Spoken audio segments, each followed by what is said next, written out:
Hi guys, and welcome back to our channel. My name is Mwaka. If it's your first time here, thank you for stopping by, and to my old subscribers, thank you for coming back. Okay, so in today's video, I'm generally going to discuss with you, according to my experience, if you must start your business at home or if you move it to a location. And this is if you're thinking of starting a business or you have an existing business already at home. I have been in both places and I'm here to give you the results. And I hope with my experience, you can decide if you keep it at home or you take it elsewhere. Right. So I have had this small restaurant business for a while now. I started it back in university 2012 on culture festival periods, and then I would cook, I would sell fish, pap, and the staple food of Caprivians, which is pap.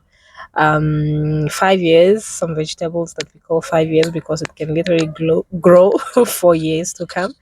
And then the fish, the Zambezi bream. Okay, so I have done that 2012, 13, 14, 15. It was just like for a period of time, and only during cultural festivals weeks at the university. So yeah, is it 2012 or 2011? Somewhere there. But yeah, it's something that I've been doing. So during the university years, it would only happen on cultural festival, which would last for a week. And that week, I would learn a lot about serving people, about my cooking skills, about dealing with customers, and all that. So 2019 May, I got back again into business after being employed. And then I had to start again the business. So 2019 went very well, and I was doing it at home. So you might wonder, how was I getting customers? I was getting customers through social media, Instagram. It's what I used to do, and I'll advertise. I'll use ads, paid ads, to attract people to my business page, and then people just directly call me and tell me if they want a plate or not. So basically, then 2019, I was working from home. And so what I'll do is I'll just have people put in their orders before 12. I mean, before 11, I think. Was it 11 or 10? So that I know how many people I'm cooking for lunch. So after that, I'll quickly deliver the food wherever the people are, and then they'll also order right from anytime until 3 o'clock in the afternoon. Then I also know how many people I'm delivering for dinner, or how many people I'm cooking for dinner. Some would pick up, others I had to deliver. It also taught me a lot and a lot of things, especially dealing with customers, customer care, and just if things don't work out, and how a lot of things.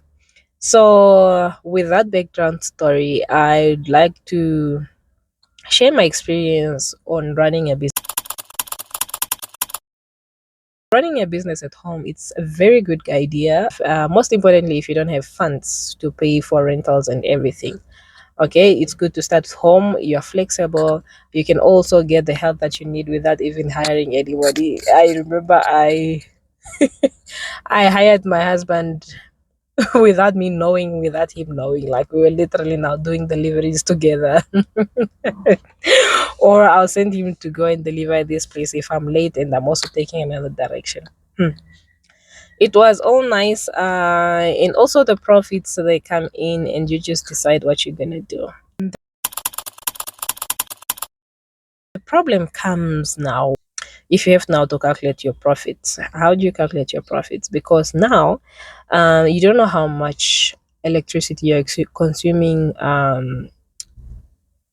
business wise. You don't know how many units you're using for your business. You don't know how many units you are using for household. That is one. Two, you don't know how much water you're using for business. You don't know how much water you're using for household. So it's very difficult to differentiate, or to actually separate business and personal lives. So that is one thing that you want to consider. So it's good that you sit down and really figure out what you're gonna do about that. The other thing that you want to consider is when you are buying now stock for your business. Um, it gets too mixed up. I'm not gonna say this in any order, but I'm just gonna say a point and then I elaborate on it. Okay, so that's how we're gonna do this video because I feel like I can't have one specific, like I don't it's not scripted, so I wouldn't know what is next. So I'm just gonna talk and elaborate on that. Then you guys decide on what is what. Okay. So I was talking now in terms you have to buy stuff for your house and stuff for your business. If then in this case it's a cooking business.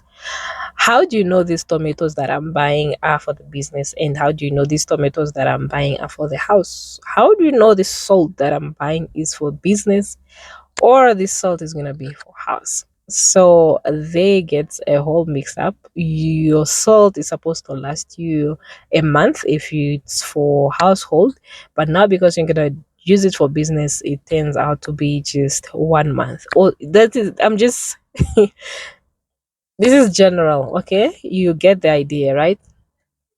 I don't know.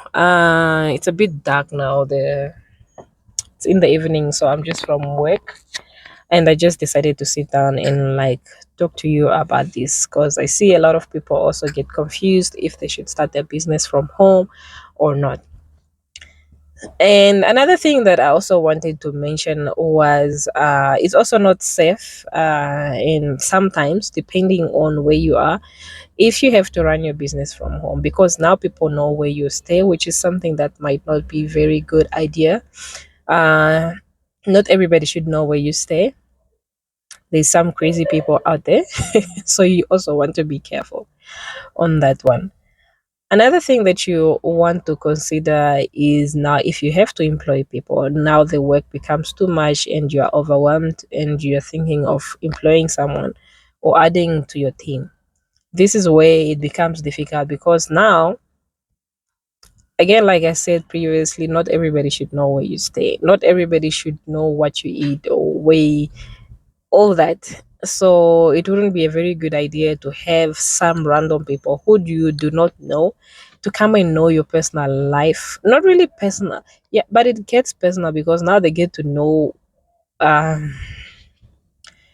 how do you say it? Let me know in the comment section. Correct that in the comment section. They get to know even like things they're not supposed to know. They can know you. They can easily find your documents. You can easily leave your money anywhere. Like literally, as we just drop money anywhere and drop things where they're not supposed to be because we don't really care because we trust each other in the house. But now, if you bring an external person, you don't know their intentions. You don't know what they could do with you, with your reputation, with your everything. Okay, so that is just also some of the things that you want to consider. Another thing that I want to talk about is also the cleanliness of your kitchen. How are you going to keep your home clean? Because 24/7, like in my case those years, the whole house, literally the whole flat, well, just used to smell like fish. And because I was frying fish, the flows, the cupboard on top of the cupboard, it was just like grease everywhere. It's just like those yellow things that you try to clean but they do not just come out, so the house remains a mess. So, and this is because you might clean, but sometimes you're in a hurry, you quickly want to go and deliver. You run, you go and you take the things for delivery. By the time you come back, that oil is now like solid and all that. And some most of the time I never used to like figure to see it very well because it's only when I'm cleaning now, especially if I have to put water. So I'm trying to clean. That's when you see now it turns yellow. And then it's a mess. It's a mess. So that is something that you also want to think about how much your the house will smell. Trust me on that. If it's different food, whatever food you're okay. In my case, it was fish, like I said. So the house you just used to smell of fish. Doesn't matter how much I clean. It doesn't matter how much I try to, have air fresheners and all that, but it wasn't just helping. So now we have spoken a little bit about the home part of it. Let's talk about if now you have to take it out there. Okay, taking a business out there it can also be tricky, because the reason why you're taking the business out there, in my case, it's because I had clients that always wanted to sit down, they want to have their meals while just there where they buy the food and not take it anywhere, and not and not take the food with.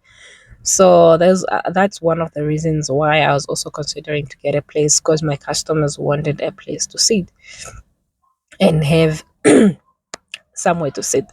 And also, because of all these reasons that I've told you, the bad things that happened before, like the house mailing and all those things. So I was trying to avoid all these things.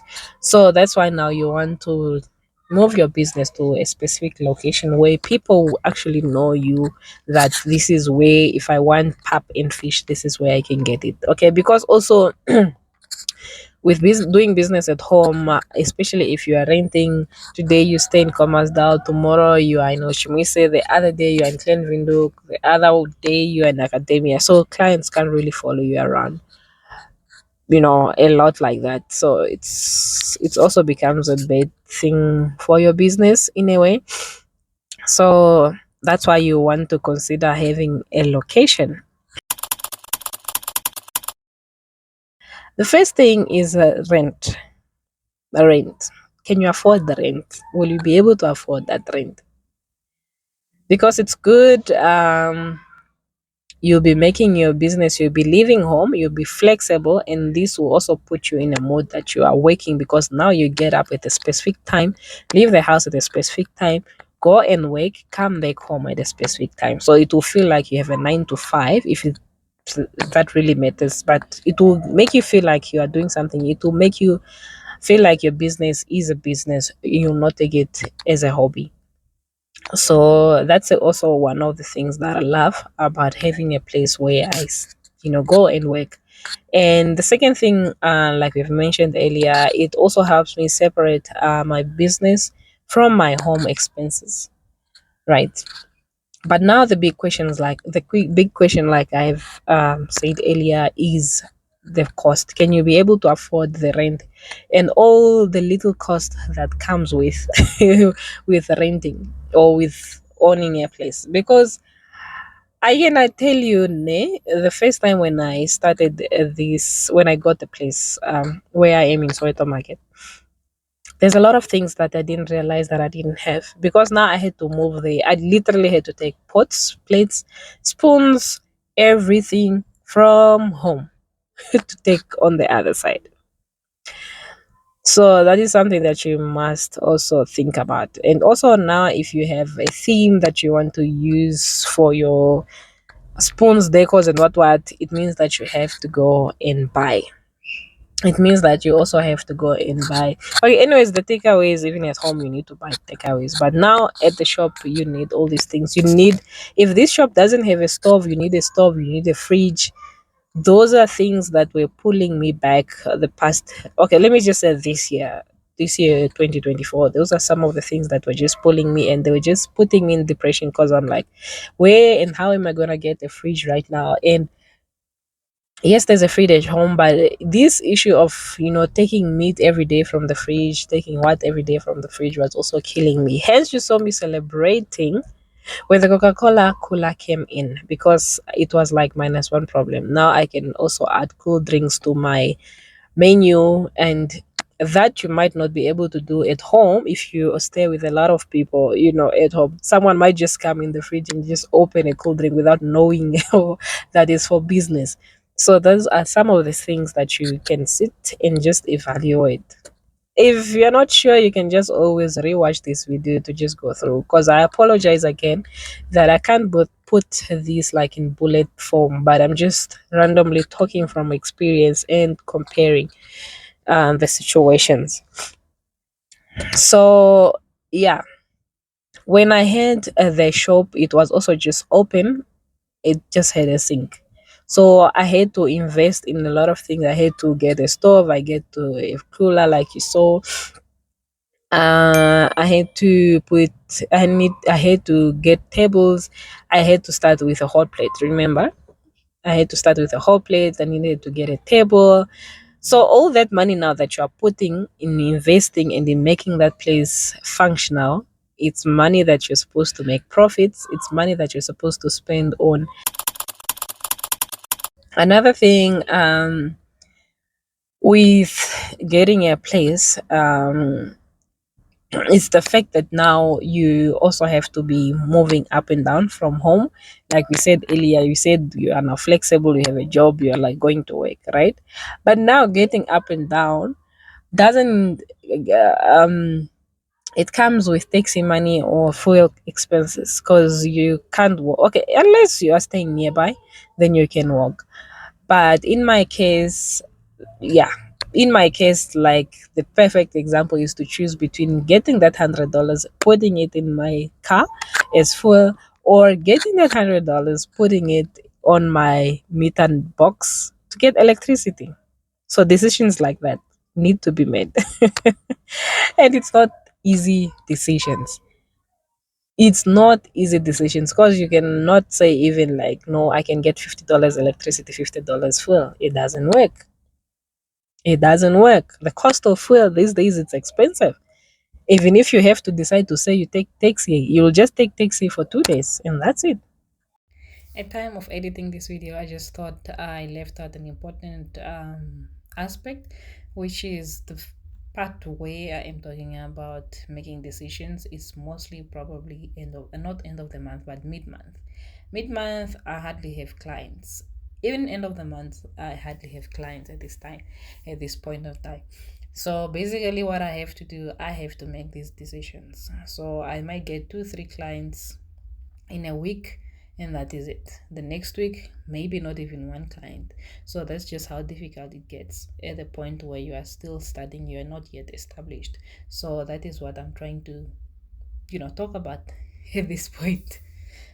So those are just some of the things that you have to think about, and you'll be constant. And when you have a place, like in my case right now,